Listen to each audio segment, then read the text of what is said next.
Assalamualaikum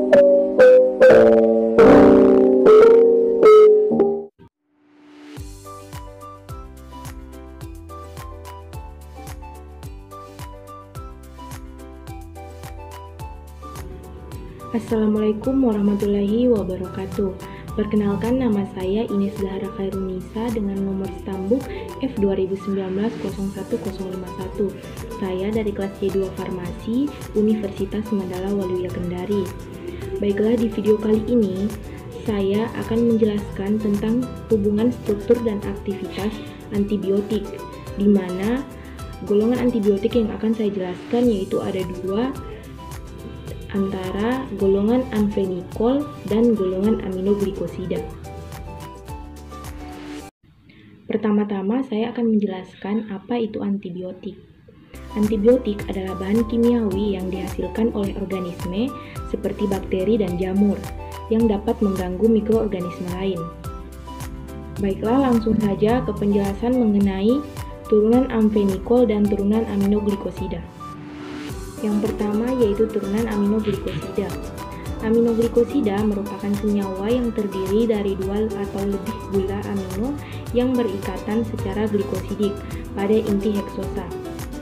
Turunan aminoglikosida merupakan senyawa bakteri yang dapat menghambat pertumbuhan bakteri gram positif dan gram negatif. Turunan aminoglikosida ini merupakan senyawa bakterisid. Mekanisme kerja. Aminoglikosida memasuki sel bakteri melalui sistem transportasi yang bergantung pada oksigen. Sistem transport ini tidak terdapat pada bakteri anaerobik atau Streptococcus. Artinya, mereka memiliki resistensi intrinsik terhadap obat-obatan.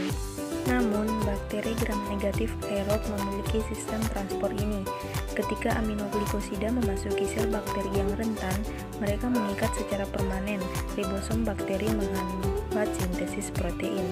Lebih khusus lagi, aminoglikosida mengikat subunit ribosom 30S, pengikatan yang memiliki efek bakterisida.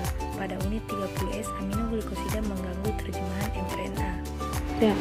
Sebagai contohnya yaitu struktur pada kanamisin. Pada bagian R dan R1, NH2 dan OH merupakan kanamisin A.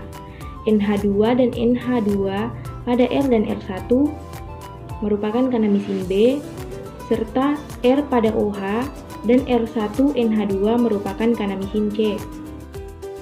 Modifikasi pada cincin 1. Cincin 1 sangat penting untuk aktivitas, oleh karena itu merupakan sasaran utama dalam aktivitas enzim bakteri dan menentukan karakteristik luas spektrum antibakteri. Gugus amino pada 6 aksin dan 2 aksin berhubungan dengan kekuatan antibakteri. Kanamisin yang mengandung kedua gugus tersebut lebih aktif dibandingkan kanamisin B. Metilasi pada posisi C, 6 aksin menyebabkan senyawa tahan terhadap proses asetilasi enzimatik dari gugus 6 aksin amino tanpa menurunkan aktivitas antibakteri secara bermakna. Hilangnya gugus 3 aksin hidroksil atau 4 aksin hidroksil atau keduanya tidak menurunkan kemampuan antibakteri kanamisin. Modifikasi pada cincin 2. Cincin 2 sangat sensitif terhadap perubahan struktur. Modifikasi gugus fungsional akan menghilangkan aktivitas antibakteri kecuali asetilasi pada gugus 1 amino dari kanamisin menghasilkan amikasin, tidak menyebabkan hilangnya aktivitas. N-etilasi dari sisomisin menghasilkan metilmisin, memperpanjang masa kerja senyawa induk karena tahan terhadap pengaktifan oleh beberapa enzim endogen. Hilangnya atom O dari gugus 5 hidroksil sisomisin menghasilkan 5-deoksimisin menyebabkan senyawa tahan terhadap enzim yang mengasetilasi gugus 3 amino. Modifikasi pada cincin 3. Gugus-gugus fungsional pada cincin 3 dapat diganti tanpa menimbulkan penurunan aktivitas yang bermakna. Pada pengobatan infeksi tertentu, turunan aminoglikosida sering dikombinasi dengan antibiotik beta-laktan karena mempunyai efek sinergis. Dapat mencegah kekebalan yang mendadak dan dapat memperluas spektrum antibakteri. Turunan aminoglikosida memiliki efek samping seperti netrotoksik, pemblokan saraf otot, menimbulkan suprainfeksi, kelainan darah, dan reaksi alergi. Sebagai contohnya yaitu seperti neomisin sulfat, gentamisin sulfat, tetramisin sulfat, dan yang lainnya. Selanjutnya yaitu turunan amfenikol. Turunan amfenikol merupakan senyawa bakteriostatik dengan spektrum luas, bersifat mudah larut dalam lemak, sehingga mudah menembus sel bakteri. Mekanisme kerja turunan amfenikol ialah dengan menghambat biosintesis protein pada siklus pemanjangan rantai asam amino, yaitu dengan menghambat pembentukan ikatan peptida. Setelah menembus sel bakteri, turunan amfenikol mengikat subunit ribosom 50S secara terpulihkan, menghambat enzim peptidil transferase sehingga mencegah penambahan asam amino pada rantai peptida. Artinya terjadi hambatan pembentukan ikatan peptida dan biosintesis protein, dan hal ini terjadi selama antibiotik tetap terikat oleh ribosom. Dengan kata lain, turunan amfenikol menghambat pemanjangan rantai peptida dan pergerakan ribosom sepanjang mRNA.